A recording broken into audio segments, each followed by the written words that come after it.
Do FDA standards change over time? How do FDA standards influence the clearance process? How often do FDA standards change? On this segment of MedTech Crossroads, we're going to answer these questions as we look at some newly added FDA consensus standards and talk about what it means for MedTech companies. MedTech Crossroads is brought to you by Into-Being, your medical device development partner. Free learning for MedTech Crossroads will save you headaches on your medical device development journey. So let's get into this one. For this, we need to distinguish between the idea of regulations and the idea of standards. I should pick a different brush. Those two terms are not synonymous in FDA land, right? If we're thinking about FDA regulations, we're thinking about the CFRs, the Code of Federal Regulations that Congress passes. If we're thinking about standards, we're thinking about things that have been issued by standards organizations. Here's a standards organization like ISO, right? ISO is one of those. And if you go to iso.org, the link will be there. I'm not recommending them. There's many standards organizations, and the particular standard you don't really get to pick. It's from whoever it's from. You can get to standards through websites. You usually have to purchase them. They're usually not free. They're a few $100s each. You can buy those directly from organizations like ISO, or you can buy them through organizations like ANSI, which will often have versions of the standard. So there's ANSI's website, and you can access standards over here. Again, not an endorsement, but just the standards come from different international standards organizations, and then they can be resold directly or through these other organizations. Well, how does this relate to FDA? It turns out that FDA does what we call consensing standards. There's going to be a link in the video, but for the FDA Consensus Standards database, FDA will consensus certain, but not all, standards. The fact that a standard is out does not mean that FDA has recognized it. Okay, so not the latest versions necessarily, but the ones that FDA has consensused, you can search them through this interface from FDA. Now, what does it mean for a standard to be consensused? Does that mean you have to follow it? Does that mean that now it's an FDA requirement? Not exactly. It's called a recognized consensus standard for a reason. Consensus meaning there is international consensus around this standard. It's recognized meaning the FDA has recognized it. What it basically means is FDA is saying, if you do this, we won't have to ask you these kinds of questions. In some sense, it is still optional, and it is called a voluntary standard. Now, there are times when a standard is required. If you look here for a product classification, this one happens to be for an anesthetic conduction needle. I just picked one.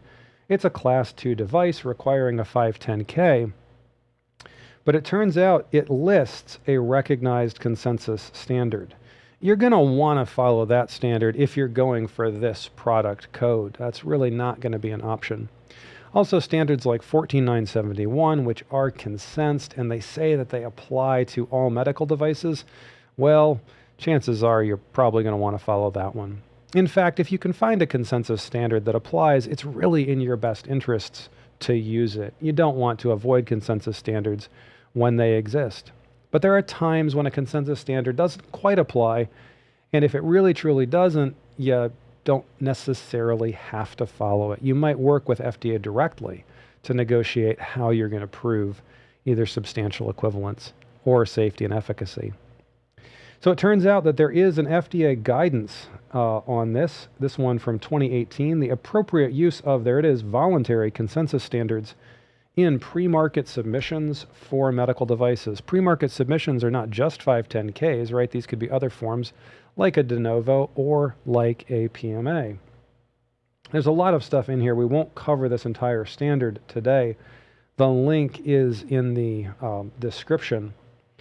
But what you're going to be doing with standards is making declarations of conformity to the standard, telling the agency we comply with this, often putting forward test results from a third-party test agency to demonstrate your conformity to the standard. But standards aren't forever. Standards do change, and that's the whole subject here today that we're talking about. There are transition periods that you go through for standards. And you want to know that the standard that you're following is actually recognized and will be recognized at the time period that you are making your submission. Nothing worse than going through years of development only to find out that the FDA no longer recognizes or has withdrawn the standard that you thought you were going to be complying with and did testing to. So that's why this is important. Do FDA standards change over time? Yes, they do. The way they influence the clearance process is you're going to incorporate them as a part of your design control process. Your documentation and your testing will be based in part on consensus standards. So let's take a look and see how these standards change and when they change. So it turns out that down the page here, we've got the entire guidance there, but this is the Federal Register. This is bedtime reading for you folks, the greatest thing ever if you want to fall asleep. But let's go down the page here because there's some interesting things buried in the details. FDA keeps lists of what standards they have recognized. You can get to them through the CDRH portal that I showed you just a minute ago. But it turns out that down here we actually have a list of changes, additions, withdrawals. So the first set here are modifications to the list of recognized standards. Now, lists are not always the most fun thing to go through. How might you want to listen to this? Well, these are broken up by category. The first one's going to be anesthesiology right here. So if you know what particular device type you're working on, you'd want to be listening for which of these categories your device may fall into. We're not going to go through every one, but I want to give you a flavor of how and when these standards change. Here are some ones. Pressure vessels for human occupancy for anesthesiology. Okay, so we might have a place that we're pressurizing to maybe put a person under. Well, this one has been withdrawn and replaced with a newer version. Now, that's probably not such a big deal. If you're in and working with that standard, you probably have a sense that the newer one came out if you're paying attention. But this is almost the most benign change that can happen, is for a standard just to be updated in the normal course of things and for FDA to say, we've recognized the latest version of it. Good. Now, they don't always recognize the latest version.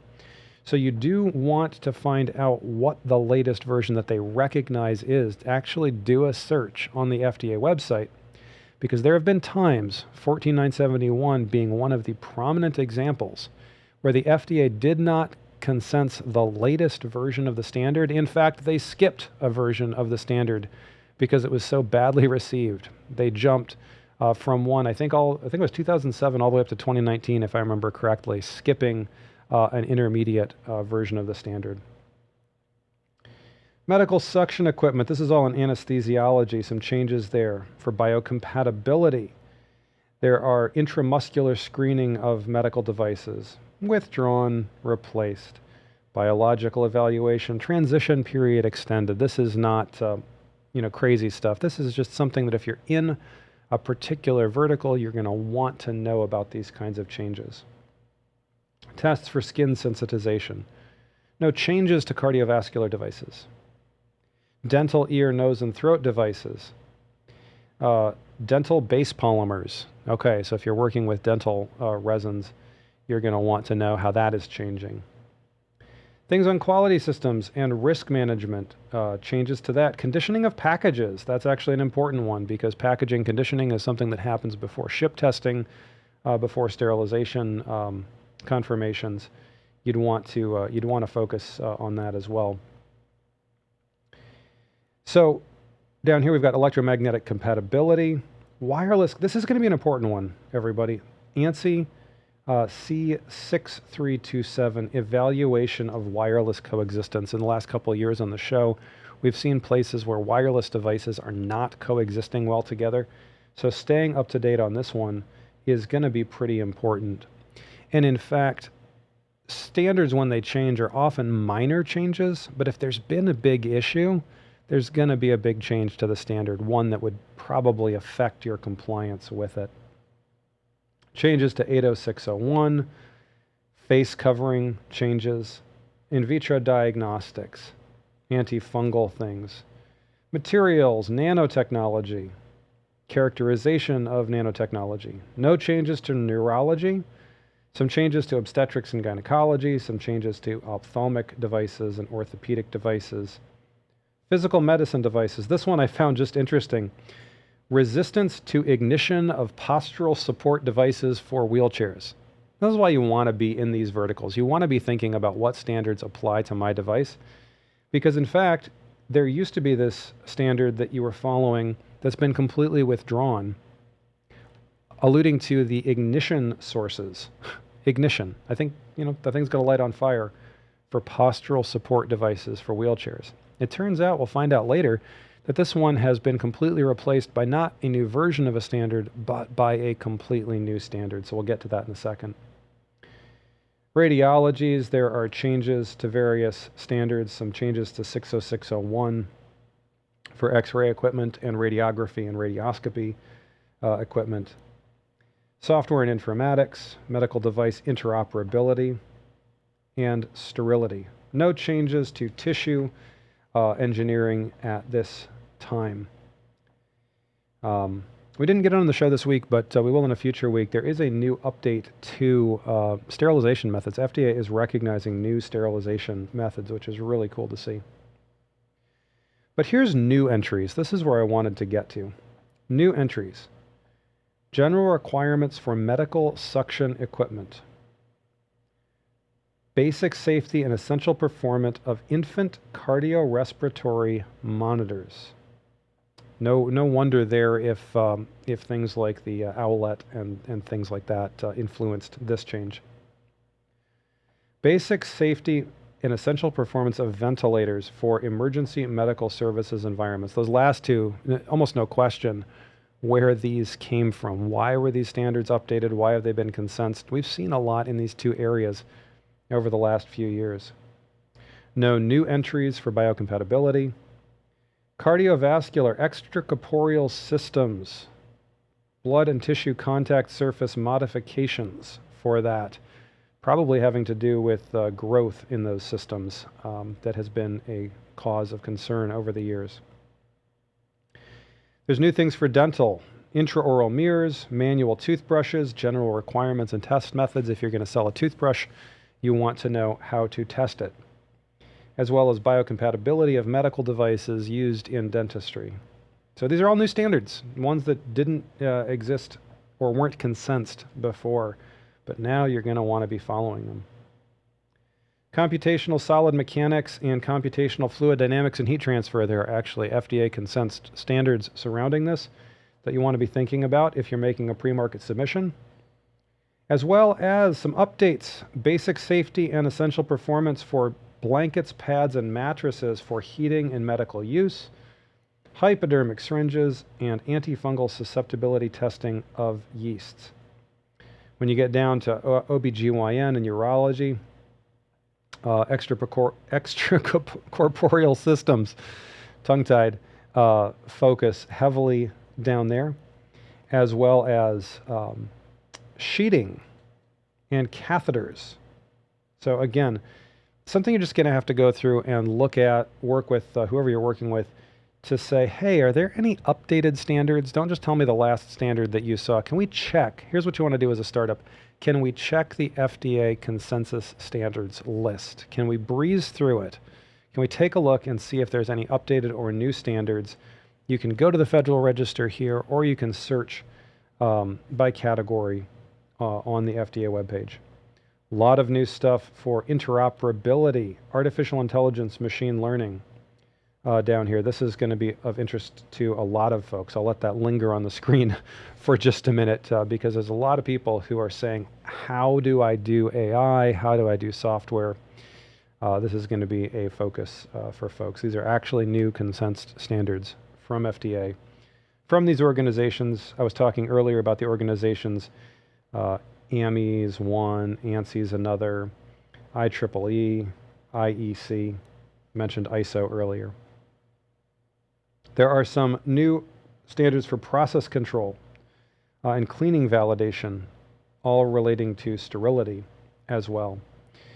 So again, these standards, they're not the same thing as regulations. Standards are not the same thing as regulations. They do change over time. They're recognized by FDA. They're consensed by the international community. FDA recognizes them.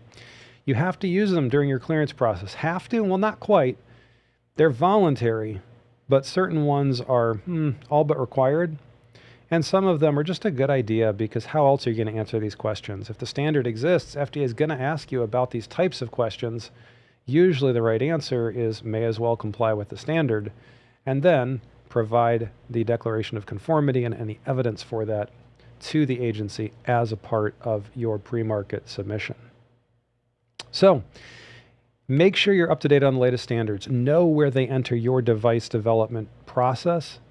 As a hint, it's during the design control process. While you're thinking about your inputs, while you're thinking about the inputs to your device design, make sure that you're thinking about the standards that apply. Some of those will turn into requirements effectively for you. You'll comply with those during the design outputs, as well as during verification and validation. So if you're already to your device design and just now saying, how do I comply with standards? It might be a little bit too late to not have to back up. But if you're early enough in that process, or you need to back up, make sure you get those standards thought about in your design input process so that they can be addressed in design outputs and verification and validation. If you like what you heard today, please like and subscribe. Help us keep bringing you MedTech education on MedTech Crossroads.